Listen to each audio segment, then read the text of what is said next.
continuidade ao estudo da obra do mestre Nestor Capoeira, Capoeira, Pequeno Manual do Jogador. Hoje nós vamos falar sobre a origem da capoeira, sobre as diversas teorias acerca da origem da capoeira. Vamos falar da capoeira na época da escravidão, na capoeira em diversas regiões do país, como por exemplo Rio de Janeiro e Pernambuco. Então vem com a gente que o estudo está muito interessante. Eu preferi trabalhar com PowerPoint para eu poder trazer trechos da obra para vocês na íntegra, indicando as páginas, eu trazendo para vocês algumas ilustrações. Então, não poderia deixar de ser, sou professor universitário, tenho essa mania de trabalhar com PowerPoint. Então é isso.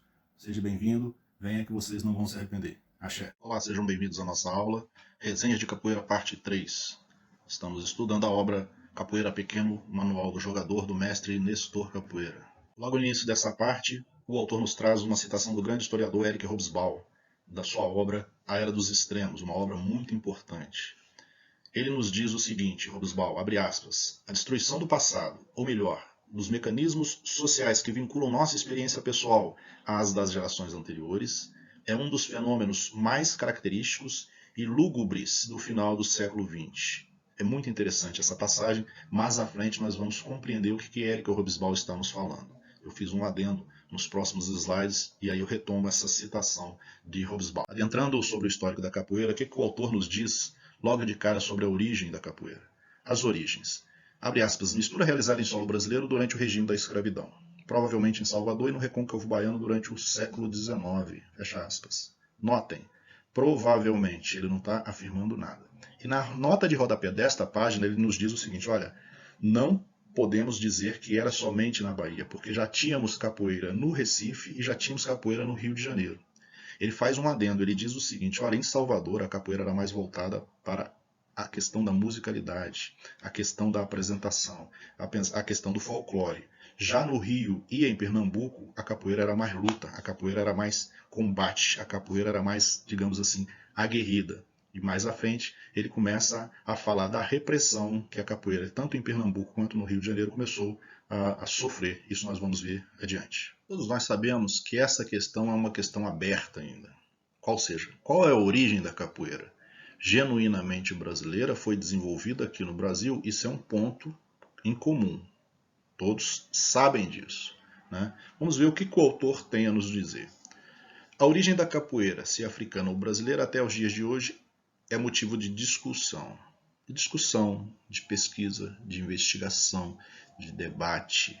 Historiadores, sociólogos, antropólogos, mestres de capoeira, pesquisadores autônomos, todos buscam esta resposta. Camará, de onde é que vens, camará? Esse é um canto de capoeira que está em aberto.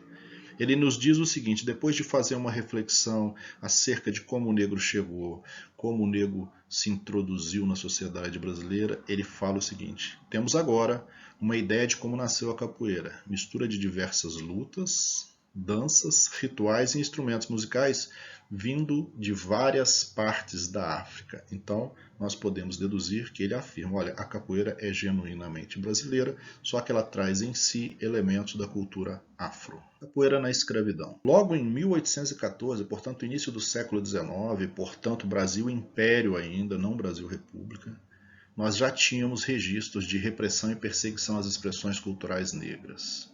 Não só a capoeira, mas qualquer expressão cultural, qualquer expressão artística, qualquer expressão religiosa. Isso tem um fundo ideológico muito claro.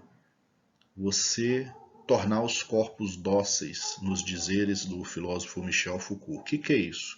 É você quebrar qualquer possibilidade de resistência, né? Os negros eram separados, as suas etnias eram misturadas, ele não tinha como dialogar porque o dialeto falado de uma tribo era diferente da outra.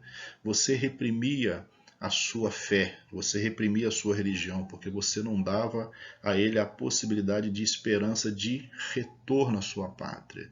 Então todos esses mecanismos ideológicos eram para dividir para conseguir reinar. Ou seja, vamos dividir, vamos enfraquecer o negro, vamos atacar aquilo que ainda dá segurança a ele, aquilo que vincula ele à sua terra natal, que são as suas expressões culturais, as suas expressões religiosas, as suas expressões artísticas.